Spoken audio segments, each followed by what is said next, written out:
வீட்டில் இருந்துகிட்டே சொந்த தொழில் தொடங்கி அது நல்லா வர அமைப்பு யாருக்கு இருக்குது அப்படின்னா, பொதுவாகவே பெண்கள் எடுத்துக்கிட்டிங்கன்னா தையல் துறையாகட்டும், உணவு சம்மந்தப்பட்ட துறையாகட்டும், அல்லது அழகு சாதன சம்மந்தப்பட்ட துறையாகட்டும், எந்த துறையாக இருந்தாலும் அவங்க ஒரு சொந்தமாக ஒரு தொழில் தொடங்கி அது மேலே வர்ற அமைப்பு அப்படிங்கிறது வந்து ஒரு ஜாதகத்தில் நடக்கிற திசை.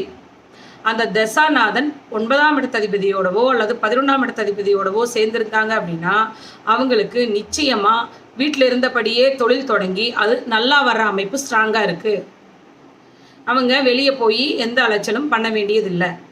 இப்போ குறிப்பாக சொல்லப்போனால் நடந்துட்டுருக்கிற திசை, அந்த தசாநாதன் வந்து தசாநாதன் ஆட்சியாக இருந்து அவங்க கூட 11ஆம் இடத்ததிபதி சேர்ந்திருந்தாலோ அல்லது 11ஆம் இடத்ததிபதி ஆட்சியாக இருந்து நடக்கிற தசாநாதன் சேர்ந்திருந்தாலோ அவங்க நிச்சயமாக வீட்டில் இருந்தபடியே சொந்த தொழில் தொடங்கினா அவங்க 100% வந்து நல்ல ஒரு பெரிய நிலைமைக்கு கொண்டு வர முடியும் அப்படிங்கிறதுல எந்த சந்தேகமும் இல்லை.